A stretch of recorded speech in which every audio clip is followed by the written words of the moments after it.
خب دوستان، میخوام خیلی سریع راجع به وعده قبل از تمرین باهاتون یه صحبتی داشته باشم. وعده قبل از تمرین، غذایی که قبل از تمرین میل میکنید باید تشکیل شده از پروتئین، کربوهیدرات و چربی باشه. خب کربوهیدرات که مهمترین بخششه، یعنی کربوهیدراتی که باید توی این وعده غذایی باشه، باید کربوهیدرات پیچیده باشه. میدونید که کربوهیدرات ها دو دسته هستن، ساده و پیچیده. کربوهیدرات های ساده مثلا سیب زمینی پخته و کربوهیدرات های پیچیده مثل ماکارونی. خب ماکارونی، حالا برنج هم جز ساده حساب میشه ولی میشه استفادهش کرد. حالا این از کربوهیدرات. پس مقدار کربوهیدرات پیچیده. چرا مقدار کربوهیدرات پیچیده؟ به خاطر این کربوهیدرات پیچیده دیرجذب هستش، دیرجذب تر از کربوهیدرات های ساده است و شما تو طول تمرین انرژی کم نمیاد و انرژی لازم رو دارید. پروتئین هم بهتر از فیله مرغ گوشت قرمز استفاده کنید. حالا بهتون میگم تخم مرغ چرا نه.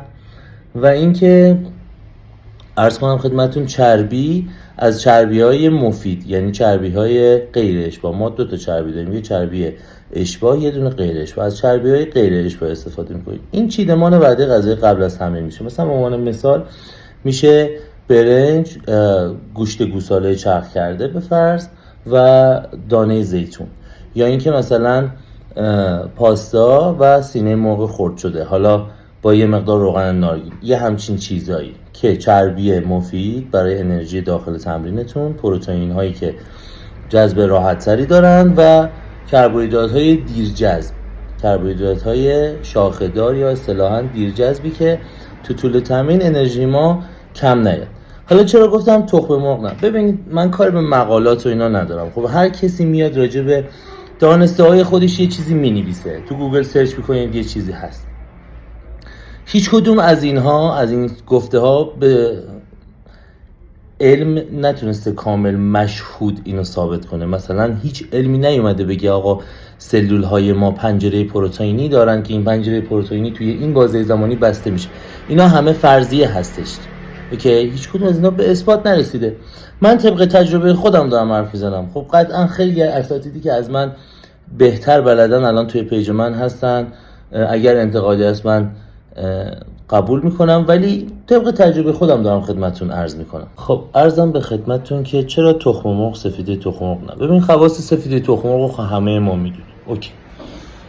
سفیده تخم مرغ چربی و کربوهیدرات بسیار کمی داره، ناچیز، در حقیقت اصلا محاسبه نمیشه.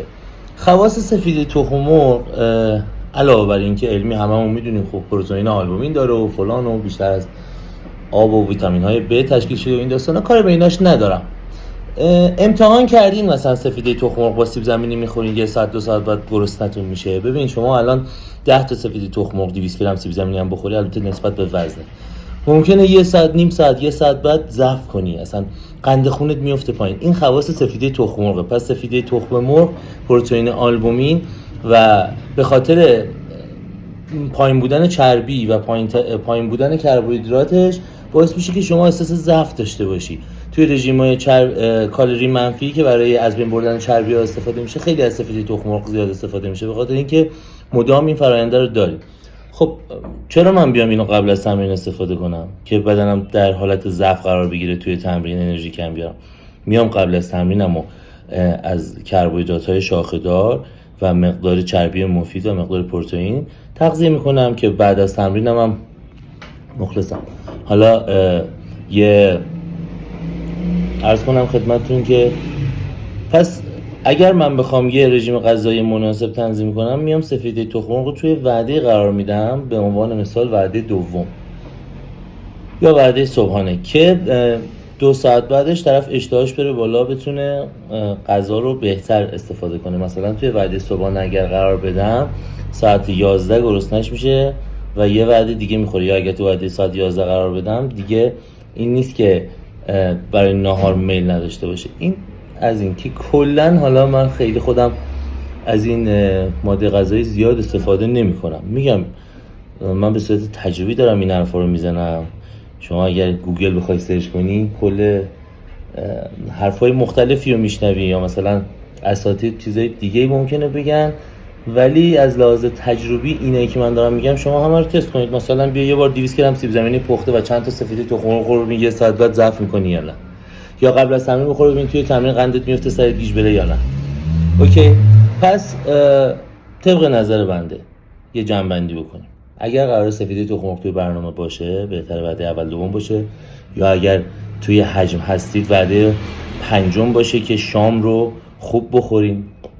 عرض کنم خدمتتون که وعده قبل از تمرین ترکیبی از کربوهیدرات شاخه‌دار، پروتئین های زود جذب تر و راحت هضم تر مثل همون سینه مرغ و چربی های مفید باشه که توی تمرین انرژی کافی داشته باشین.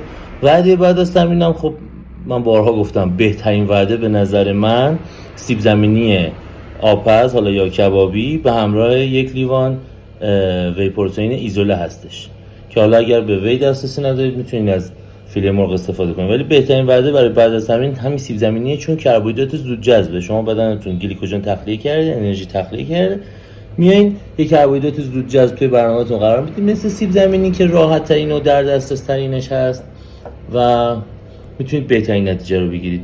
ببخشید اگر من زیاد صحبت کردم، وایسا طولانی شد، استوریا طولانی شد. اگر سوالی هست، انتقادی، پیشنهادی، چیزی هست، من در خدمتتون هستم.